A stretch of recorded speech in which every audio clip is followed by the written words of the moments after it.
Right guys, just want to say this video has been made for educational purposes.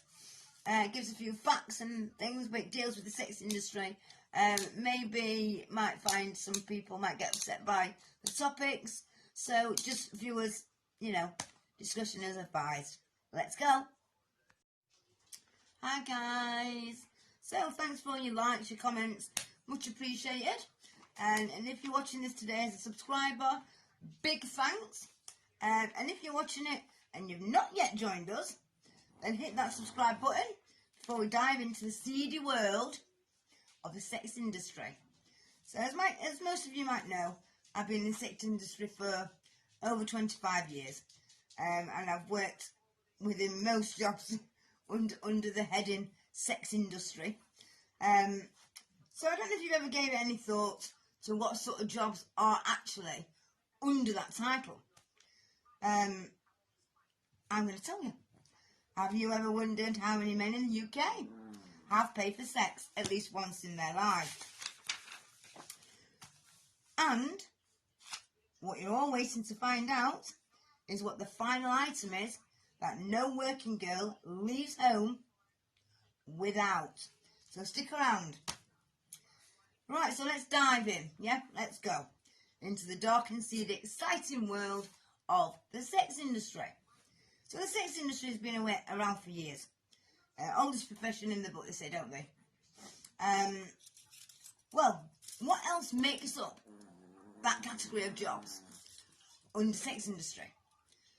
We've got a webcammer, stripper, pole dancer, phone sex chat line host, porn star, an escort driver who drives them around, parlour owner, a madam, a maid, erotic masseuse, and a guy who goes around putting cards in phone boxes, because they do still do that in London.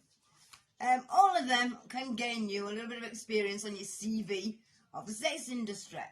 Now, it's estimated that there's between 50 and 80,000 people in Britain who are involved in prostitution. Now, I did this as a poll on my community, and I asked you to sort of guess which one is the answer to how many British men aged between 16 and 77 have paid for sex at least once. Now, don't get me wrong, obviously, they've only got these statistics from the people who are, willing to go and be counted as data, but it's actually 11%. Now, that doesn't sound like a lot, really, does it? 11%. Not compared to the other two options that I gave you. But that is equivalent to 2.3 million people. A lot. A hell of a lot. Now, that got me thinking then. I go into a phase where I'm wanting to write off and get answers to questions that you can gain through the Freedom of Information Act. And I'm going to sort of ask, I want to know how many women are in the sex industry in Sheffield, how many of them are actually work on the street, how many of them are sort of being on drugs, foster care, all things like that. So it can take up to 20 days for an answer. I'm still waiting on the first lot of questions that I asked them regarding the police statistic things.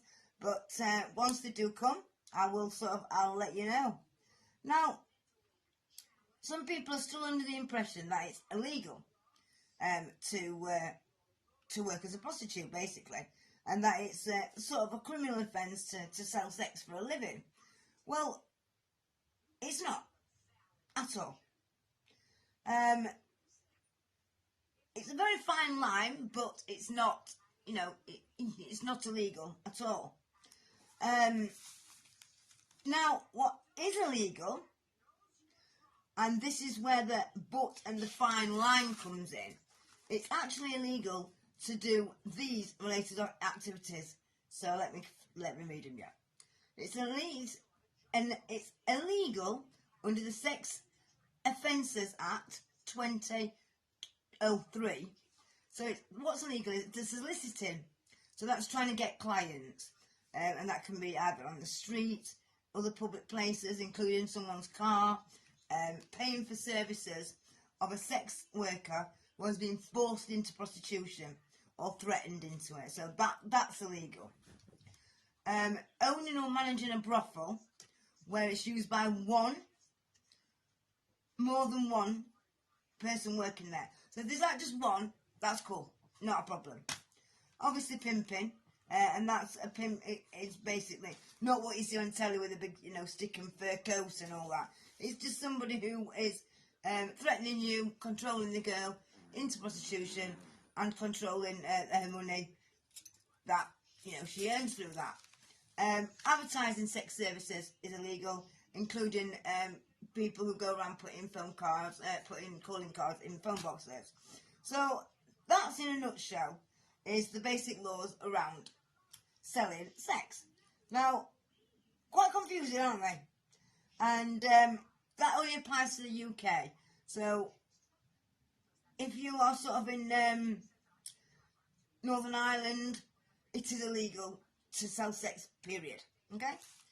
So that brings me to the different types of ways to sell it.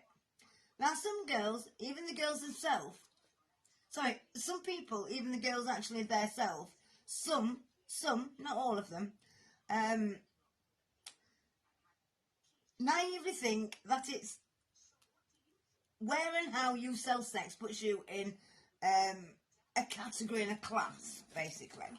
So, whichever way you look at it, whichever, you're still selling sex. Doesn't matter how much you're selling it for, you are still swapping sexual favours for cold hard cash. So to me, there is no, I'm better than you, you're better than me. You're all equal. You're all equal. It's just a different set of circumstances on where you're selling it from. Now, those places are like you can work from home, like by putting adverts on the internet or in news. Advertising on sort of adult advertising sites and work from home and see clients at home and stuff and take bookings that way. Work for escort agencies. You can be independent, put your own advert in. You can work in, a parlour, or sauna, because I am going to make a video about saunas versus parlours, so you get to know the difference. And obviously then there's the street workers. Now, either way, sex can be bought in any of these ways. From any of these girls, they all sell sex. So it might be, someone might charge £100 an hour, and somebody might charge £25 for a service. Now, it sounds very little, but in the hour, that person's going to get £100. Where, somebody who does like little quick services, that's 15 minutes at £25. So, sorry about that, guys. Bit of a memory storage issue there. So, this is where we got to. So, street girls, they kind of get a little bit of a bad name, don't they, really? And sort of people look down on them. And, it's like they're like in the lowest sort of pecking order when it comes to, like I said, different platforms and places where sex is sold. And it's not fair, really. I don't think. I mean, it's one of the most dangerous ways to sell sex. I mean, everywhere has its dangers and stuff. And obviously, you're a woman going and sort of meeting a guy who you've never ever met. There's a whole lot. What's wrong with that, isn't there? And well, actually, I'll do a video about that. But they definitely aren't. They aren't scum. They're not. It's just the fact that they can't really get a job anywhere else, because 9 times out of 10, the sort of people who sort of work down on the street, they literally see a customer and go and score drugs, and you can't do that if you're working in a parlour, obviously, and it's just a set of circumstances, isn't it? So we all have our little us women anyway. I'm sure guys do as well sometimes. But us women all have a little thing that we don't leave home without, isn't it? Like your favourite lipstick, you know, compact mirror, mints, tissues. I don't know. We all have something that we will not leave home without. And your work bag is much the same, isn't it? There will be something in that work bag that you will not leave the house to go to work without. And I did a video, didn't I? A little short, and I said like 10 things that you would find in every working girl's handbag, but I only listed 9. So I'm going to give you the 10th in a second. So quick recap for those of you who didn't see it. There was like makeup, obvious reasons. You know, putting your makeup on. Hair straighteners, again, pretty obvious. Fake tan, again, obvious. Baby wipes, obviously, freshen yourself up, freshen the client up. Phone charger, obviously, because you don't want your battery to die on you. Condoms, again, pretty obvious. Stockings, everybody likes to have a set of stockings, even if they're not wearing them that day.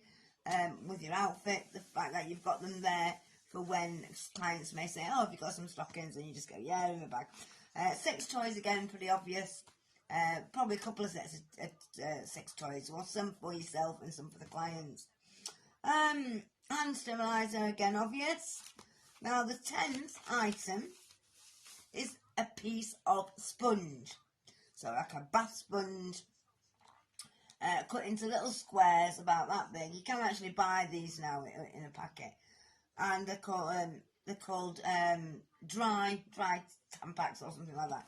Anyway, the reason that every girl will not even consider leaving this item at home is so that the girl can work while she's on her menstrual cycle. Yes, if you need me to explain, basically. It's so a working girl can still work while she is menstruating. And basically what you do is before you go in and see the client, you push this sponge inside, do the I've got to be careful because I don't know.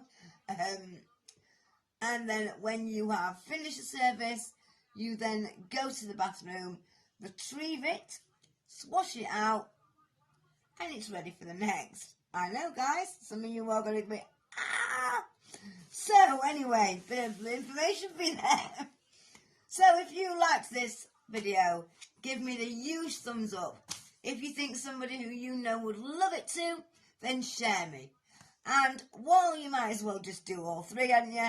And subscribe if you haven't already. Because if you've watched this video, you will probably find another one on the channel you like, and it means that you won't miss any of these crazy random uploads of mine.